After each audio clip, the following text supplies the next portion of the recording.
Hello everyone, welcome to शिक्षा treasure.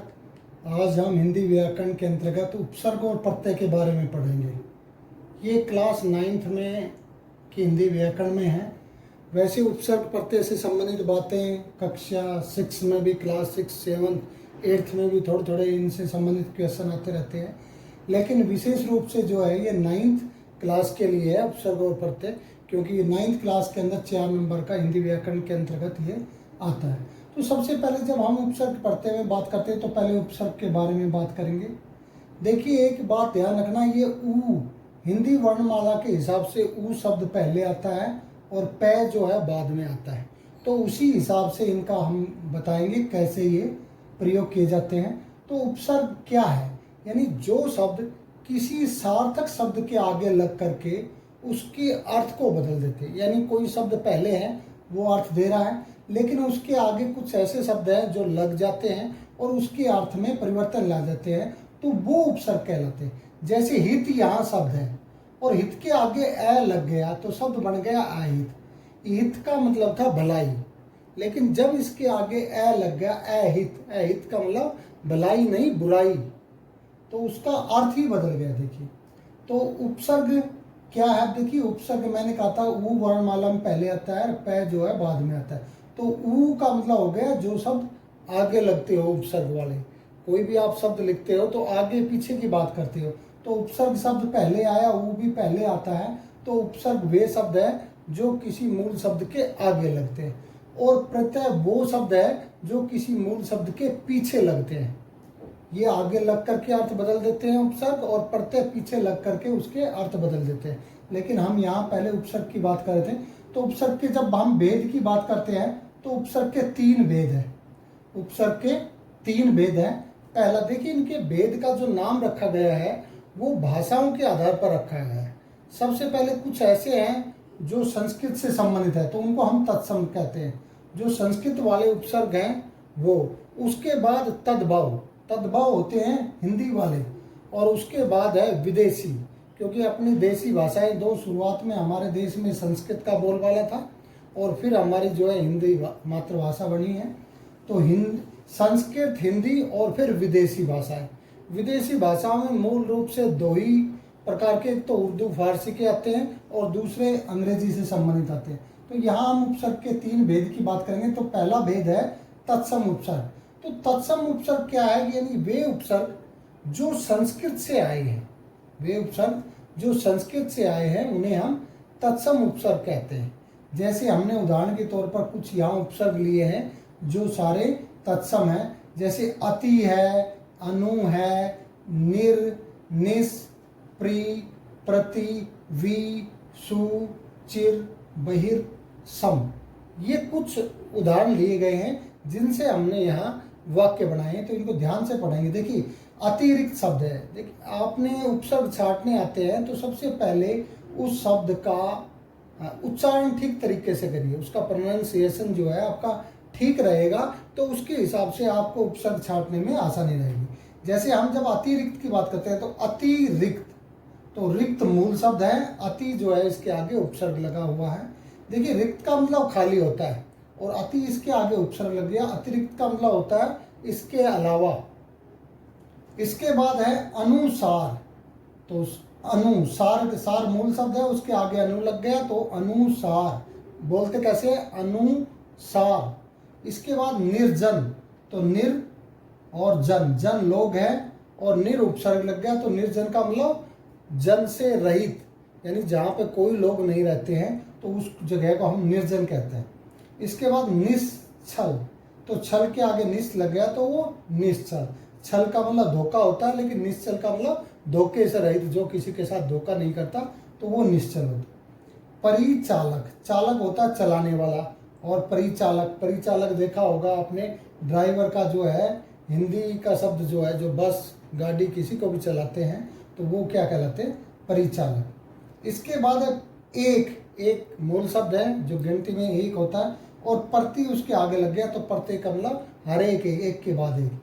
इसी तरह जय के आगे वी लग गया तो विजय, गम के आगे सु लग गया तो सुगम, और जीवी के आगे चिर लग गया तो चिरजीवी। इसी तरह मुखी के आगे बहिर लग गया तो बहिर्मुखी, और कोण के आगे सम लग गया तो समकोण। कोण आप पढ़ते हो मैथ में एंगल, और समकोण होता है बराबर वाला एंगल, यानी 90 डिग्री का एंगल जो होता है, जो दोनों तरफ जो है बराबर रहता है, तो वो समकोण कहलाता है। तो ये हमने यहाँ तत्सम शब्द से के उपसर्ग लिए, और अब हम तद्भव और विदेशी शब्दों के उपसर्ग के बारे में बातें करेंगे। अब ये तद्भव उपसर्ग वे उपसर्ग जो तत्सम शब्दों से निकल करके हिंदी में प्रयोग किए जाते हैं, उन्हें तद्भव उपसर्ग कहते हैं। देखिए, तत्सम शब्द वे शब्द हैं जो संस्कृत के शब्द हैं, ऐसे के ऐसे अगर हम हिंदी में प्रयोग कर रहे हैं तो वो तत्सम है।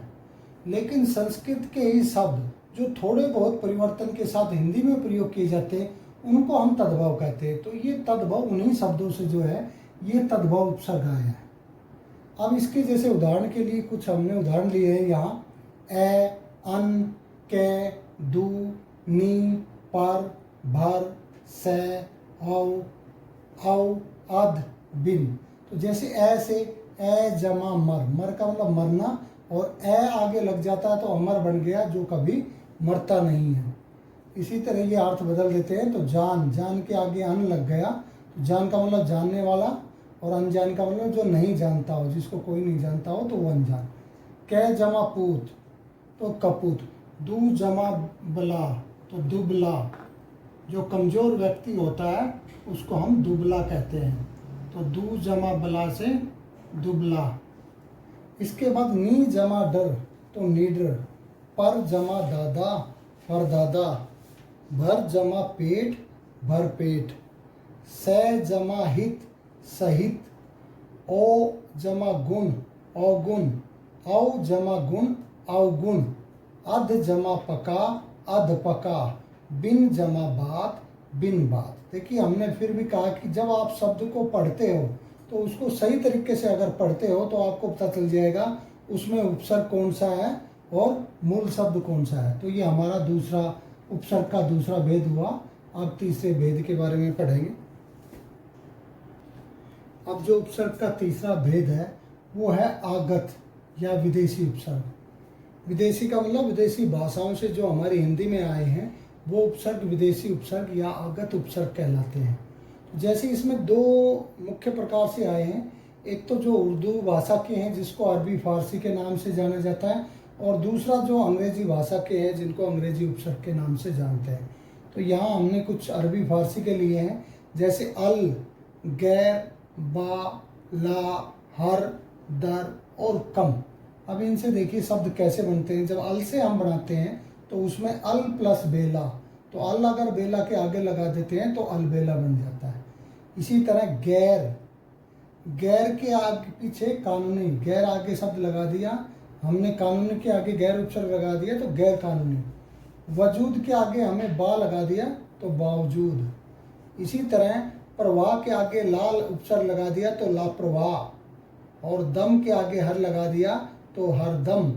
असल के आगे दर लगा दिया तो दरअसल, और जोर के आगे कम लगा दिया तो कमजोर। तो ये कुछ अरबी फारसी के उपसर्ग थे। अब हम अंग्रेजी उपसर्ग की बात करते हैं। इनमें शब्द अपने आप में ही इंग्लिश के शब्द है, अंग्रेजी के शब्द है, जिनको हम हिंदी में वैसे ही प्रयोग करते हैं।